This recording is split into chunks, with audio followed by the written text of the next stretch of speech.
Well, welcome everybody. My name is Aaron Churchill. I'm the Ohio Research Director at the Thomas B. Fordham Institute. Thank you all for coming out this morning to talk about the science of reading and teacher preparation in Ohio. It's my great pleasure to introduce a couple people and give a couple thanks for the project we did. About 6 to 8 months ago, we reached out at the Fordham Institute to the National Council on Teacher Quality to ask them to do an analysis on teacher prep and how aligned our programs are to science of reading. Obviously, the science of reading is a big issue for a lot of states in early literacy, including Ohio. And we wanted to kind of know, look, are our preparation programs adequately training our future generation of teachers? So we were very pleased when they offered to help us and do a report on this particular topic. So this is a combination of their study. This morning they'll present some findings and we'll have a great panel discussion moderated by Tom Lasley. A couple of thanks. I want to offer thanks to Jeff Murray on our team at Fordham for helping to organize the event and release publication. And also Jessica Pointer on our Columbus team as well, who was involved in the project. So special thanks to them. Thank you to Heather and to Shannon Holston, who authored this report. And thanks for Tom Lasley as well for organizing and moderating this panel today. So with that, I'll hand it over to Tom Lasley.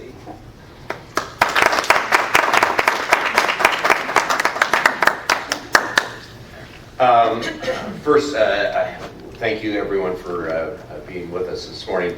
I currently serve as Director of Policy and Advocacy for the Montgomery County Educational Service Center and for Earn Dayton, but also Truth in Advertising.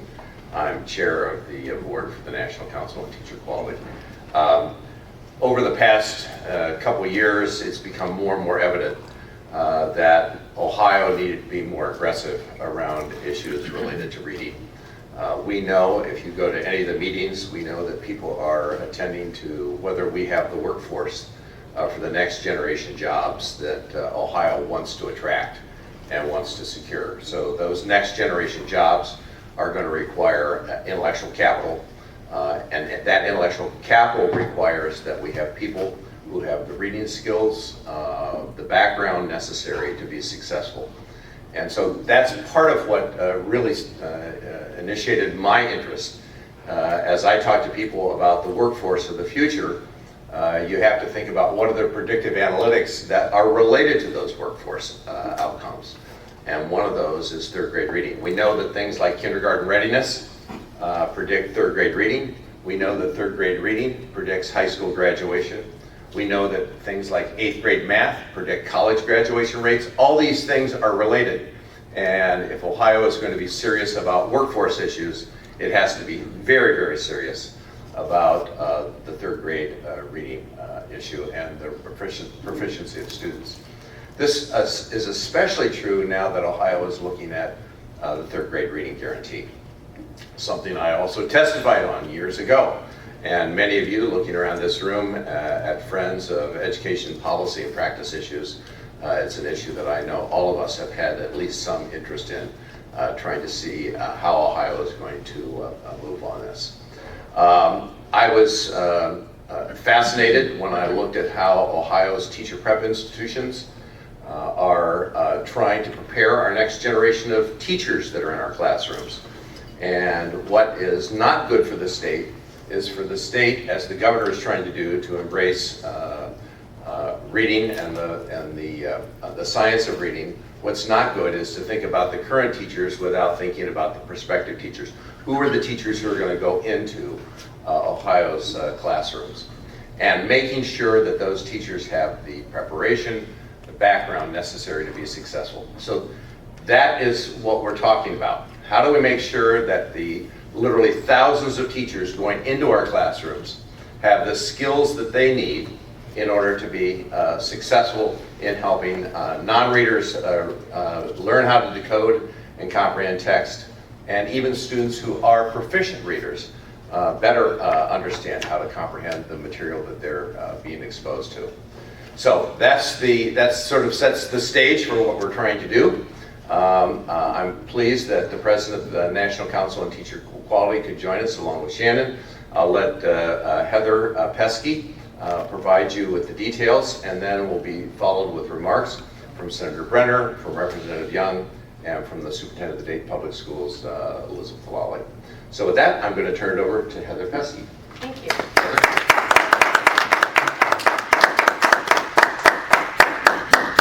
Let's see.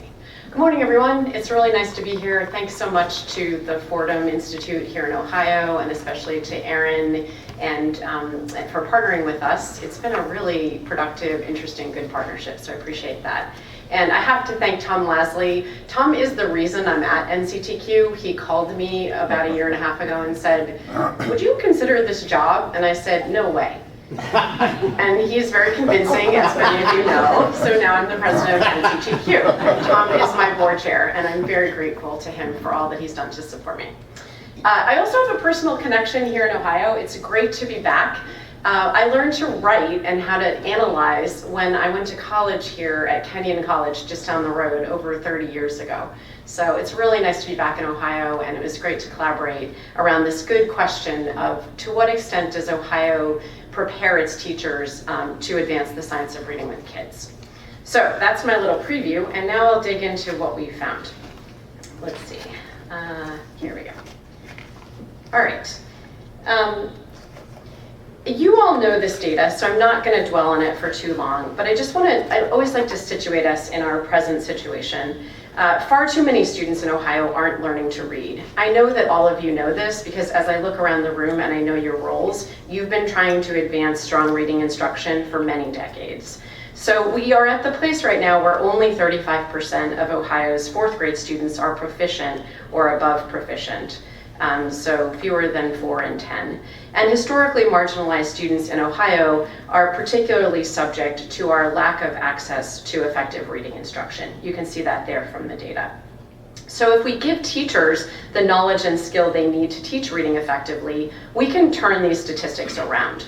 So when folks think that this is paralyzing data, I remind them that we've actually seen progress in a number of places, and we can move the needle on reading instruction. The science of how to teach reading is firmly settled. We're not going to debate that anymore. We have decades of research, many studies that have come to the same conclusion that these 5 different components of the science of reading that you see on the right side of this photo here, of this little graphic, this is the settled science. This is how we teach reading, is using these 5 components in an interconnected way. Now, I'm not a reading expert, so I may leave those questions to my colleague here if they come up. But I do know that we can't just also focus on phonics. There's been a lot of attention to that in the press. We really need to see these as interconnected and interdependent. So what is NCTQ and what do we do? I'll just be quick about this. NCTQ has been focused since 2013 on this question of how well are teacher preparation programs preparing elementary teachers to teach using the science of reading. And what we've done is that we review preparation programs, and we've seen some improvement, some pockets of improvement.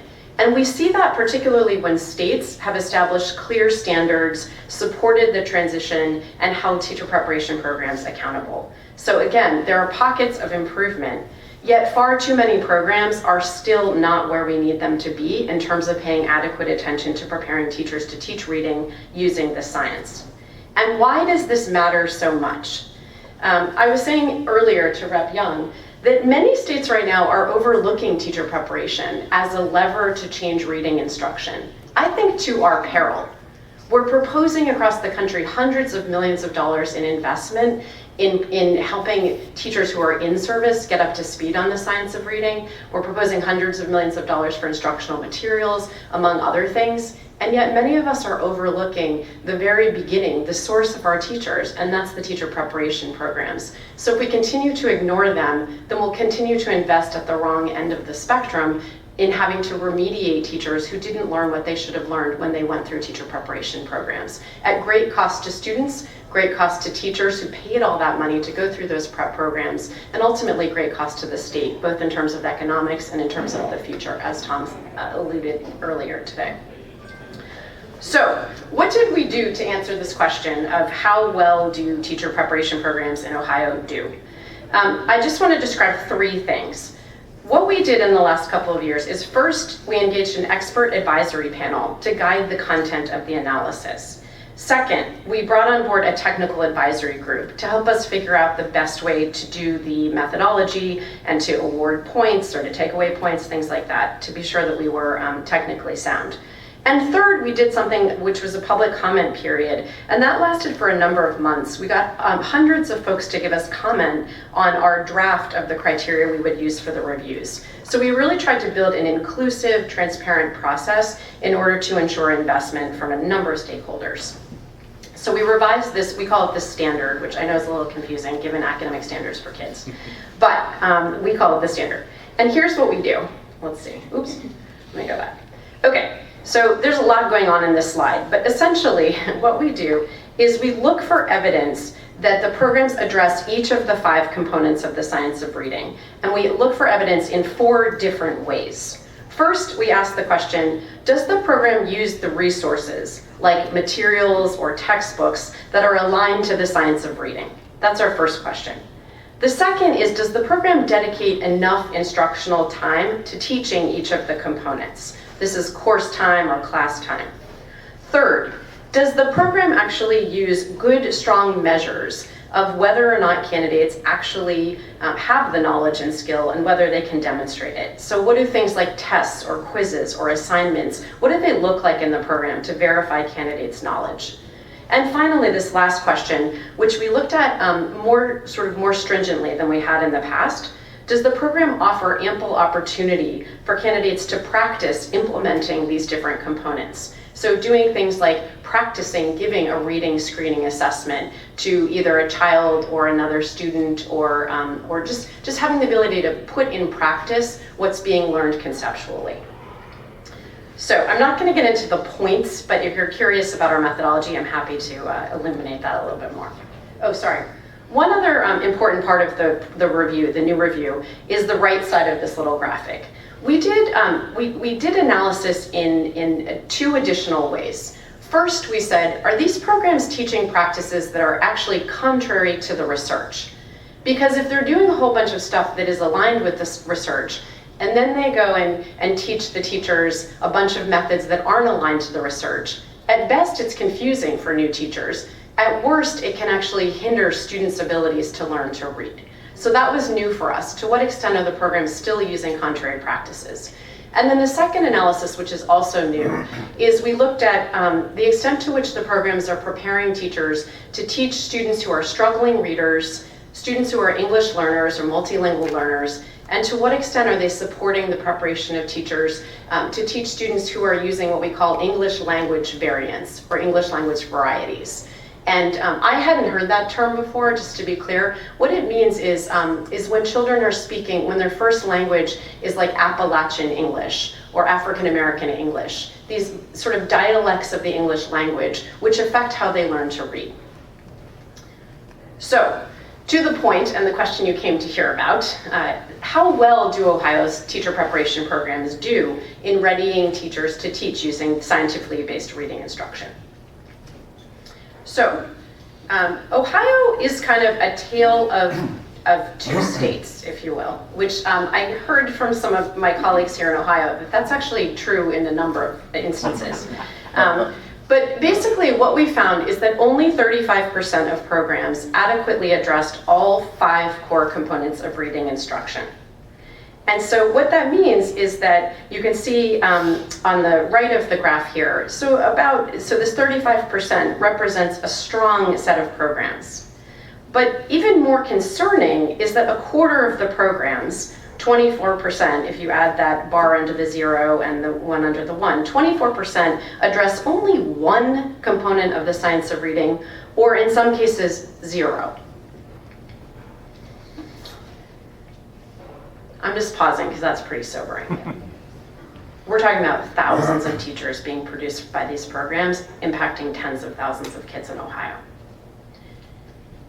In addition to just 35% addressing all 5 core components, over half, over 50% of programs in Ohio are still teaching multiple practices that run contrary to the research.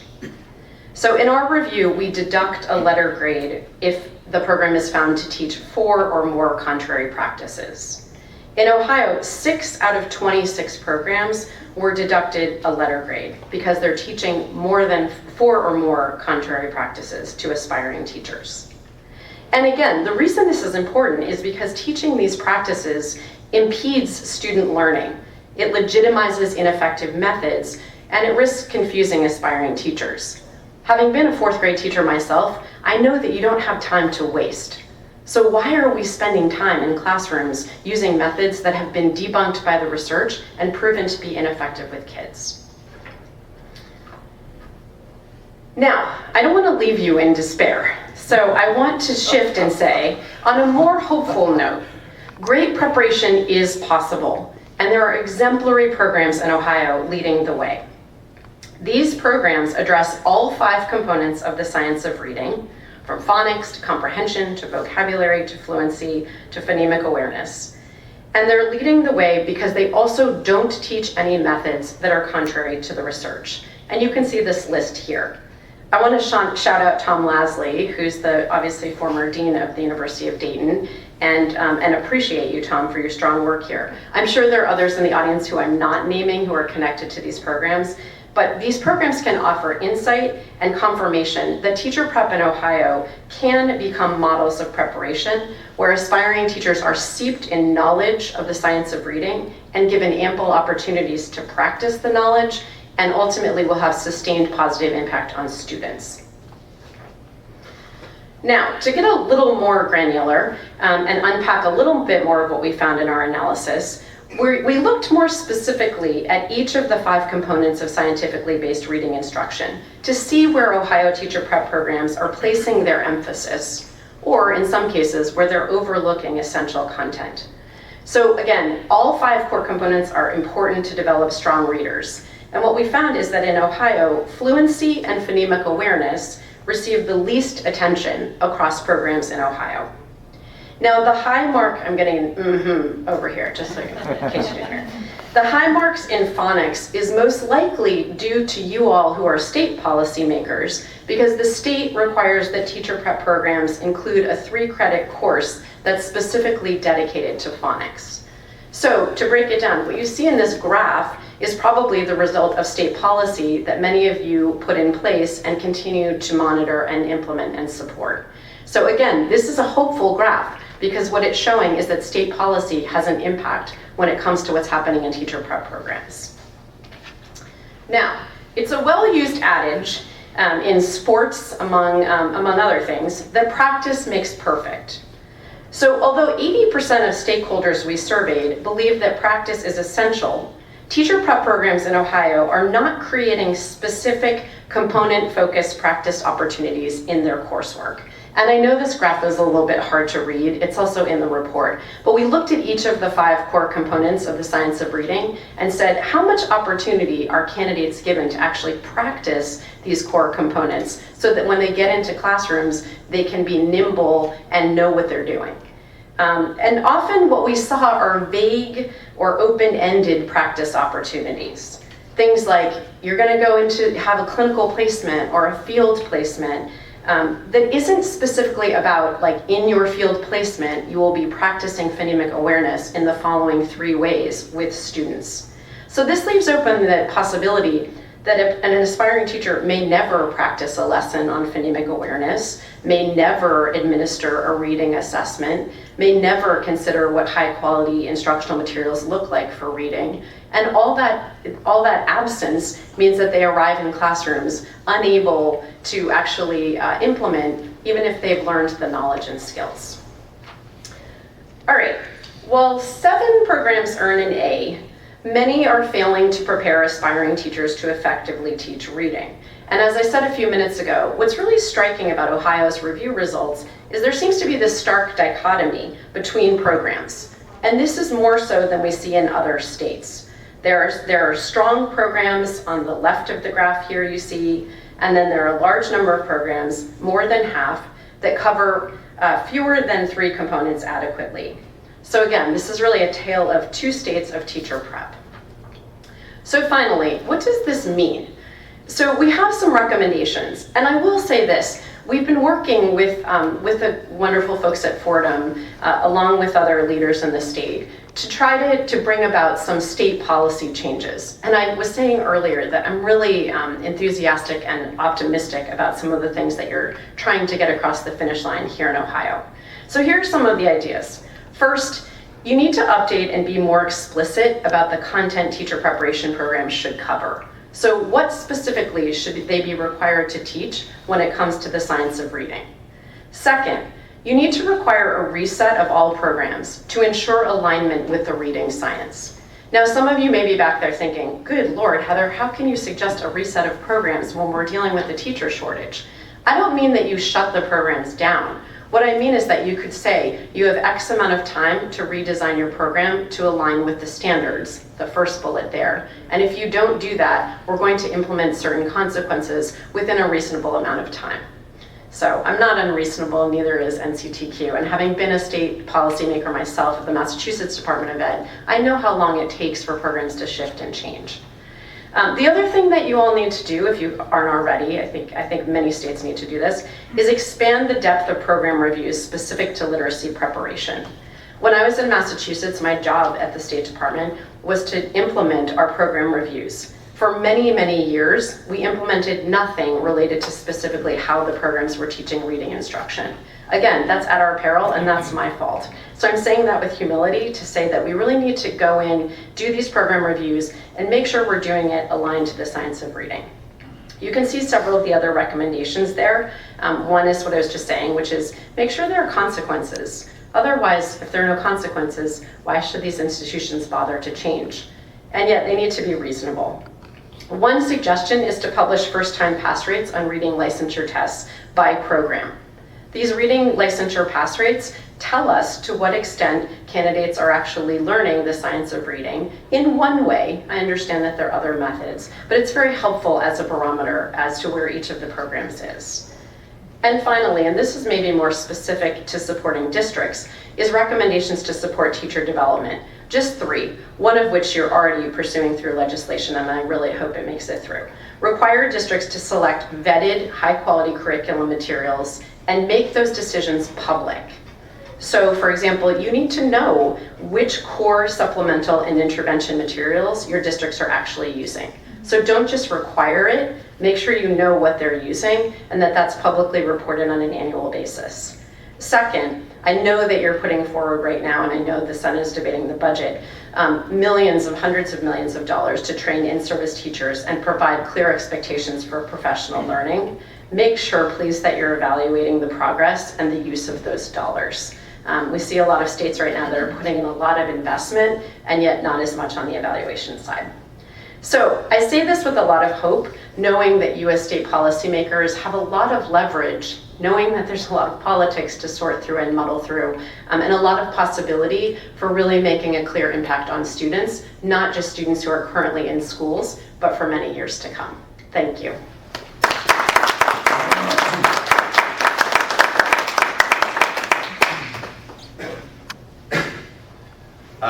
What we'll do is have each of the other panelists present some remarks. I do want to say 2 things. For years and years ago, I was in a different professional life. I was editor of the Journal of Teacher Education. That journal is the publication arm of the American Association of Colleges of Teacher Education. Most universities around the country belong to that. One of the things I learned was academic freedom looks different in a professional school than it does in other parts of a university. So a lot of faculty members will say, you know, I can teach what I need to teach based on academic freedom. If you're in a professional school, that looks different. It looks different. And what we need to make sure is that the faculty members, they do have control over the curriculum materials that they use, but they still should be aligned with the science that supports what we know is best learning for students. So I want to just give a little bit more context, and with that I'm going to turn to Senator Brenner, and then I'm not going to do individual introductions. I'll just have Senator Brenner come up and make remarks, then Representative Young, and then Dr. Lolli. Senator Brenner. Thank you. Well, thank you for that. I agree with everything you said, so we're ready to go. I should leave now. Yeah.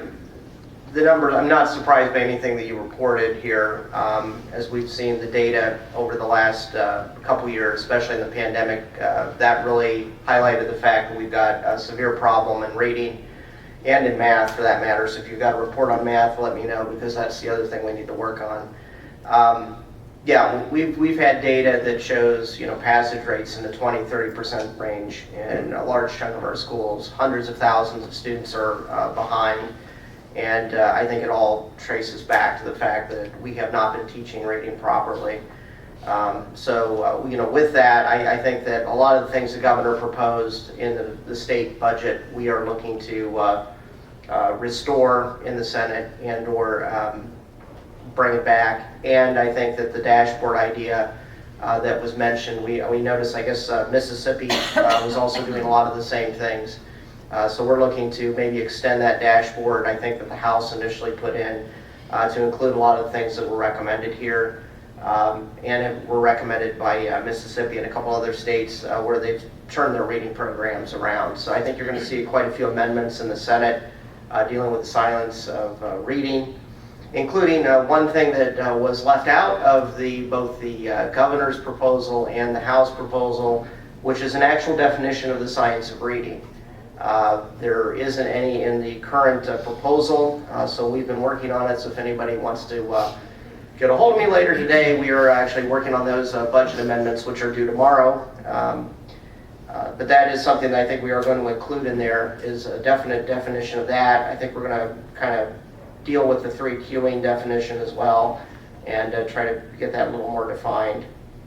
And then, I think with the numbers you see from our higher ed, I think that if we put the money back in there that was proposed by the governor for getting the teachers caught up, and for the last, quarter or so, I've been going to a bunch of schools all over the state, including my new section of my district. I was over in East Holmes. I've been over in the Dayton area. I've been in my area, Columbus, you name it. And I talked to a lot of the teachers there. I said, okay, so how are you teaching reading? What have you been doing with reading? And there are teachers that are about my age that have never taught phonics, which I find interesting because I personally didn't learn how to read until the 2nd grade because I bluffed my 1st grade teacher. I've told this story to some people, but bluffed the 1st grade teacher by going home and actually kind of doing the recuing method, where my mom at the time read the book. I would look at the stuff, kind of figure it out, go to my 1st grade teacher, and bluffed her for the entire school year until the next school year. The teacher who had actually was a 2nd grade teacher and had been taught in the science of reading in phonics realized I didn't know how to read. But by the end of the 2nd grade, I had learned how to read. We used phonics and the whole kit and caboodle. I had to go through a couple classes, and actually a couple of my classmates and I apparently also did the same thing because they were also in there. But the fact that here we are all these years later having this discussion, it is something that should have been settled a long time ago. So I think that a lot of things that are being proposed here, I think I'd like to see into law, and I think we're working on that in the next couple weeks. So thank you.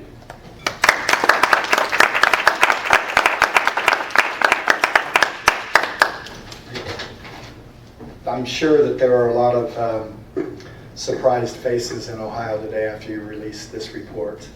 It's significant. I have been sitting in committees where it always appears that and I'm speaking specifically about higher education, that we're beating up on higher education, when in fact, let's be clear, and I keep stating this, higher education and the next level of education in Ohio is a huge economic engine for us. It's imperative. The governor's work and the lieutenant governor's work and Jobs Ohio, their great efforts that they've been pursuing, will only continue if we make a true investment and set the baseline and the stage for the future. If we don't, we will not succeed. It will not be sustainable. So it's very important for me at this juncture to reinforce the fact that this is a very, very important higher education at all levels post-secondary is very, very important to Ohio, and we cannot ever forget that point. The other issue is that in just reading articles, Ohio is 33rd in intellectual capital. We have a long way to go. And the governor's proposals and the work in the Senate and the House, we hope that this investment and the reinvestment coming from the Senate hopefully will be a catalyst to improve that. Ohio is at an amazing point in history. We make a philosophical change to invest in what moves us forward. We will turn this state faster than we have ever done, ever. Student reading proficiency is the most important skill needed for educational success. We know that. Senator Brenner talked about his history. I was held back in the second grade because I couldn't read. And I've never shared that story with people. And it's very, very important. I read an article where 66% of the citizens in Cleveland are functionally illiterate. That is not a headline that we want to talk about. A student who cannot read will hold himself back, herself back. But the trickle-down effect of a family that's functionally illiterate will trickle down and influence that child in not only now, but in the future as well. Student reading proficiency is determined by a lot of variables, but one of the key variables is the quality of the teacher. And it's our full intent in Ohio to start recruiting teachers, and our goal would hopefully be that we invest in that effort as well, and we hope to do that not only now, but in the future. As chair of the Ohio House of Education Committee, I'm truly committed to make certain that teachers entering the Ohio classroom have the skills that they need to effectively teach students how to read. And this NCTQ report sheds important light on the current state of the state of Ohio. And I would say to those who see this report today, do not look at it and say, well, let's analyze this and show that we're better than what they said. That would be a very wrong move. The goal would be to look at this report and say that the data is there, the history is there, we know where we are in Ohio, and to embrace this and embrace the legislation and funding that's coming to help turn this, because it will, if we do it right, it will have an impact exponentially, more than we can even imagine.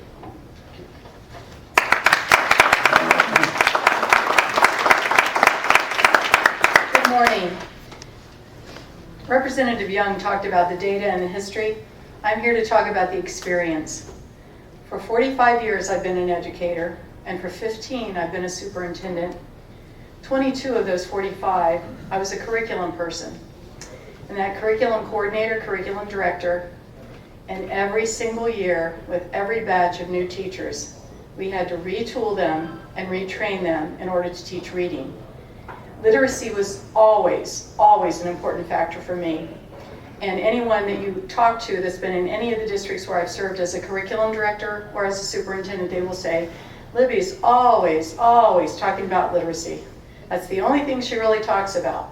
Well, I actually talk about math also, but literacy is the key to the success of our students.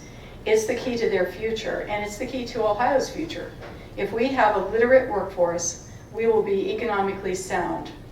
And I think that the issue that we have is not that the universities aren't doing things well. I think that we aren't focusing on the things we should be focusing on. We should be teaching the five, what we used to call the 5 pillars of reading instruction, which is the science of reading. As an early adopter of those 5 pillars, a long time ago, we started working through that, and I would ask questions whenever we would interview new teachers. Talk to me about the 5 pillars of reading instruction. And word spread through the candidates pool, and they started to come in and they would memorize it before they actually got to the interview with me. And I would say, okay, tell me what each one of those mean. And of course, there was very little depth of knowledge. They could talk about phonics, letter names and sounds, things like that. They could talk a little bit about fluency. But really, truly understanding how all of those things fit together to teach literacy was a problem. And I think that we really need to embrace the idea that the science of reading is where we need to go. We need to, as school districts, retool our staffs, which in Dayton Public we've been doing since I arrived there. And in other school districts, I know it's happening as well in Montgomery County. And I know it's happening in other places around the state. But we need to continue to retool our current staff in understanding with a depth of knowledge, not just a surface knowledge, about what science of reading is. And then I think we need to continue to work with the universities and make sure that they train our new incoming teachers with what they need to have in order to be able to implement the practices that we've talked about, the theory that we've talked about, the resources that we've talked about. And then as legislators talk about how we actually vet new materials, we need to make sure that those new materials truly are the science of reading. I can tell you the history of whole language books that came out, balanced literacy books that came out through Basel readers. All of those things, any new name, any new target, the new Basel reader series were called those things. We need to make sure that whatever the texts are that we approve in the state of Ohio, whatever the resources are that we approve, truly are resources that support the work that we're trying to do. Instead of having to go through and slice pages, I don't really slice pages out of them, but you want to slice pages out of them because they really aren't talking about the science of reading, or they really aren't talking about what the latest and greatest fad is. We know that the science of reading works. We've been doing it for a long period of time, and it's time that we embrace the idea. It's time that the state of Ohio embraces the idea and that we support it through the research, the continued research, and the continued evaluation of everything that we're trying to do here. So I applaud the efforts of the governor, and I applaud the efforts of the legislators, because this is time that we move forward with literacy. Thank you.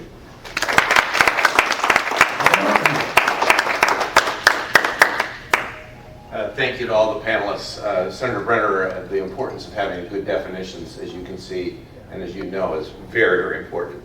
I also just wanted to share, Representative Young talked about Ohio being 33rd in intellectual capital. It's interesting that Senator Brenner comes from the district that has the most intellectual capital in Ohio. Delaware County has the most. He also referenced in his remarks the county that has the least amount of intellectual capital. So we have one with 65% of the population with intellectual capital. The other one, Holmes County, which has the lowest. Last time I looked at around 14 or 15%. And one of I'm sharing this because Representative Brenner, and he will, I think, confirm this, talked about they can't build houses fast enough in Delaware County, correct, Senator? Correct.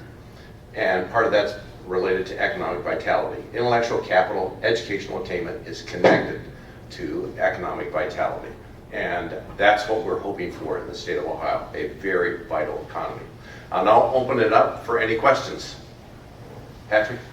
So Indiana just passed a law in which they're going to measure how well each teacher training program is teaching science of reading, and if they're not improving over the next few years, remove accreditation for that. Would you guys, our two legislative people on the panel, would you advocate something like that in Ohio? Absolutely. Yes. But that's part of the runway and outline that we have in the program, working through the Chancellor's office. Senator Brenner? That's not in the bill. We're working on it. Actually, we're discussing that as a potential amendment. I know that we have, I think there was a panel put in or some sort of thing put in to rate the colleges of education.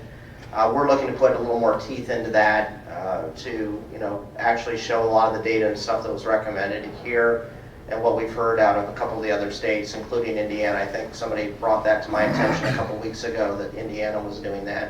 In fact, no, actually it was just last week because the chair of the Indiana House Education Committee was here. So we're looking to copy some of those things and just implement them here. And additionally, I think that we also need to restore the money that the governor put in for it, because we've got, what, 20, 30,000 teachers that probably need to be caught up on the science of reading, and that's not going to happen with a 1-hour course that you can quickly scroll through. I mean, you're looking at 20, 30, probably hours, actual hours of work in higher ed. And so, you know, I think the number I've got here is 21.5 million, and 43 million is what the governor proposed. 43 million won't even get us to where we need to be on that, given the number of hours and number of teachers that need to be caught up. And this is something we've also got to discuss, because teachers have standardized continuing ed for other things. We need to consider, okay, they need to get back to their core curriculum. We need to get reading where it needs to be. That should be made the priority over everything else, especially for all the teachers in early elementary. So I think we're looking to basically require this to happen. This is going to force higher ed to have to change their programming. And if not, we will tell higher ed what they need to do. Otherwise, they won't get the funding that they need.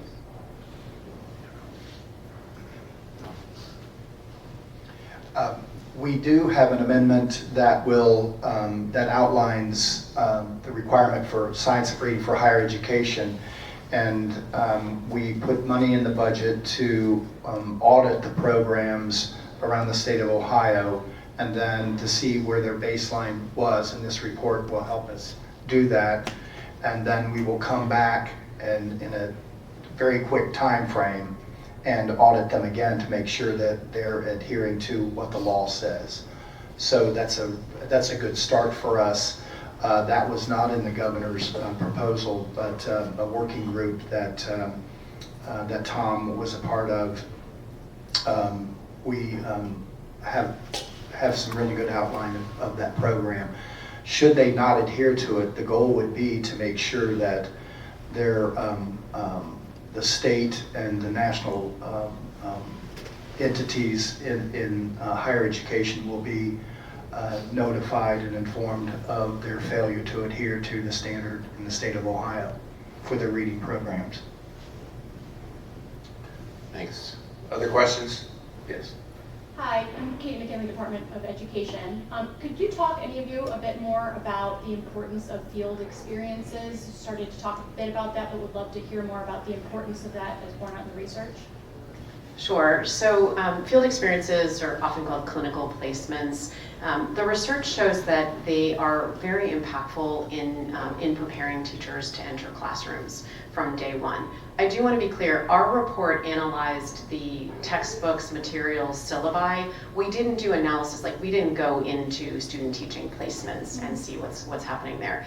But I will say one real key nexus point for clinical placement and evidence-based literacy, or the science of reading, is to make sure that when preparation programs are placing aspiring teachers with mentor teachers in their clinical placement, that those mentor teachers know how to teach using the science of reading. Because the mentor teachers are, and the research bears this out, they're some of the most influential in terms of what teachers walk out of their preparation programs knowing how to do. And if I'm side by side, day to day, teaching kids using debunked methods, because that's what my mentor teacher teaches, you can bet I'm going to enter my own classroom and use those same methods. And I would ditto exactly what she just said. We vet all of our teachers and make sure that they're doing exactly what we want them to be doing in Dayton Public, which are research-based practices. And when student teachers request a placement that doesn't fall in alignment with a teacher that's been vetted, we won't place them there. And sometimes they go to another school district, which is okay. But I don't believe that we need to place teachers that are being trained with people that are not following what the research says, that are not following the best practices, that aren't doing what's best for children. So we support that, and would hope that other school districts do as well. Other questions? Patrick?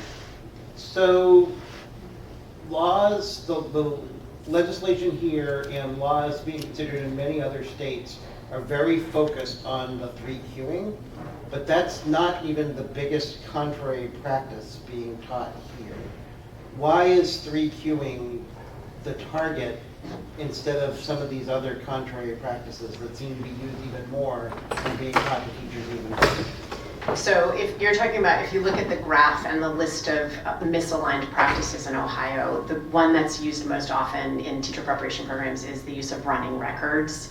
So I think that like running records and guided reading along with 3Qing, these all fall under a similar umbrella when it comes to misaligned practices. And that umbrella is teaching kids to rely on cues or context rather than the phonics or the phonemic awareness or building the fluency that they need.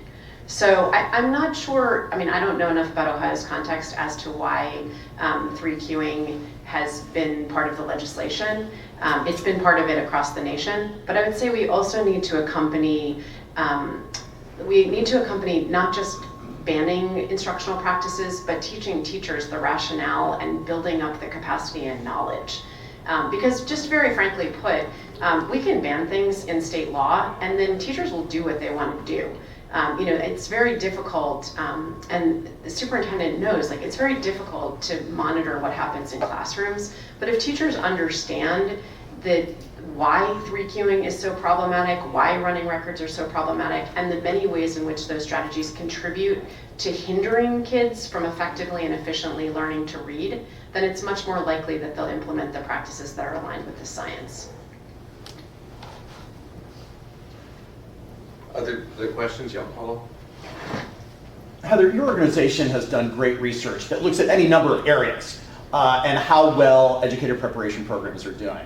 And I think it's not necessarily an outlier what we're seeing here, where there's this disconnect between what the research might show, what school districts need, and what's actually happening in our education preparation programs. And I get from that too that there's not much of a really strong feedback loop where people can be communicating with each other about what we're getting and how maybe it's not sufficient in terms of what the needs are as well as what the research may be showing. Are there ways to improve the systemic collaboration and communication across the systems to really strengthen what's happening rather than wait for reports to come out that show disconnects and then have to go back in and try to say, how do we retool these structures in order to deliver what it is we need? I think if I'm understanding your question, it's a question about coherence. Yeah. And so when I was working at the State Department of Education in Massachusetts, like this was the goal in our vision, and that we would have a systemic approach. And that's why I really applaud the legislators on this panel, because Ohio's legislative approach right now is a systemic, comprehensive approach. Many states, I think to Patrick's earlier point, many states are actually leaving teacher preparation out altogether from the legislation, much to our chagrin and frustration. But to the point to wit about coherence, there are ways that you can legislate that. There are also ways practically. I mean, you led the State Department here. You know, you can convene groups of deans alongside your district superintendents. And you can talk about what does the data look like when it comes to our teacher licensure tests, when it comes to teacher evaluation, when it comes to student achievement. And a lot of times those conversations just aren't happening. So I applaud the efforts in Dayton because it sounds like they're sending a very clear signal. Teacher preparation programs that source Dayton with teachers, we're not going to hire teachers from the preparation programs unless they're prepared. So I think there are various ways in which the Ohio Department of Education, as well as the Department of Higher Education, can collaborate together in order to build a cohesive system. Otherwise, you're just going to end up remediating in K-12 what didn't happen in higher ed, and vice versa. Meaning, we do a lot of work on teacher supply and demand and teacher workforce data. Ed prep programs are often in the dark right now when it comes to the teacher workforce. They can't answer the question, what kinds of teachers are we going to need 5, 10, 15 years from now? In terms of specific certification areas, in terms of regions of Ohio, in terms of teachers who are retiring. And that's because they don't have access to the data. And so they're saying, like, Heather, we would do more to prepare teachers for 5 years from now, for 10 years from now, in terms of the demographics and the workforce that we need, but we don't have access to that data. So it is a system, and making a circle like this, because the components of the system do need to work together. I might add that NCTQ has made policy recommendations on supply and demand for all 50 states, including Ohio, which we have shared with the Ohio Department of Education. Other questions? Yes. Yes, Megan Henry with the Ohio Capital Journal. I want to piggyback off of Patrick's question about the 3Qing approach. Is putting legislation banning a certain method or approach effective that we've seen? Can you say that again? I'm sorry. Yeah, I want to piggyback off of Patrick's question with 3Qing. Is putting legislation, specifically banning a certain approach or method effective that we've seen across other states? I think it's one step. I think, but as I said in response to Patrick, I think you also need to build capacity of your teachers so that they understand. I mean, I'm biased. I'm a former 4th grade teacher. And so if you told me, Heather, here are the 5 practices you can't do, my first question would be, why not? And what is the impact on kids if I don't do them? Or what should I be doing instead and the impact on kids? I mean, teachers want to be successful with their students. That's why they go into this business. And so we know, for example, there's a Facebook group. It's called, I always got this wrong. It's called something like The Science of Reading, What I Didn't Learn. Like every day, there are thousands more people on that Facebook group. I'm sorry, I don't know if I'm turning it back. Oh, maybe it's not. So the point is, teachers want to know how to be successful with their students. A lot of times, that's where we see reform catalyzed, is when teachers in schools are saying, it's not working. We've been using the same curriculum for the last 5 years, and our results are actually worse. And so I just think that it's an important piece of the legislation to ban practices that are demonstrably debunked by the research. We cannot continue to do that. I mean, can you imagine if you walked into a hospital and they were like, we're gonna leech you today, Heather? I mean, it's laughable, right? Because it's an absurd practice that is not aligned with the research. I mean, maybe I shouldn't use an example from 100 years ago, but even like 20 years ago. But so the point is, but again, like people needed to have the knowledge of what to do differently and why. I just think it's like a both and. Go Time ahead. for 2 more questions, yes. So just follow up on that. So you don't run a major education school and have really bad practices without some bad research to begin with, right? Your research has issues. And so if you look at PhD programs and getting, your thesis, the standard for getting a thesis, they're terrible. Is there anything the legislature, the state can do about that? I think part of the problem, and here again I'm biased too because I have a doctorate, so I probably wrote a lot of bad research, some of which you've read. But I think here again, part of the problem is that the science and the research has been conducted by neuroscientists and psychologists and cognitive scientists, and they weren't connected or haven't traditionally been connected in our institutions of higher ed to our schools of education. And so, the fact that like this year or the last 5 years, we as a populace have been realizing that there are decades of settled science on how to teach reading, it shouldn't really be surprising, and yet the reason it is because of our systemic siloization that separates neuroscientists and cognitive scientists from schools of education.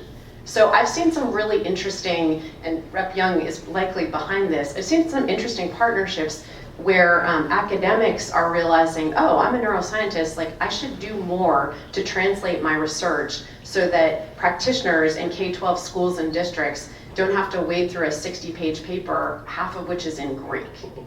It's just not helpful or useful. Now, that's to say, like, you don't need to dumb down research for teachers and for administrators. They're highly brilliant people.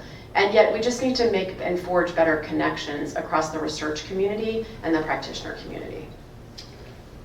Heather, I think the problem is with your doctor's from Harvard University and not the Ohio State University. So.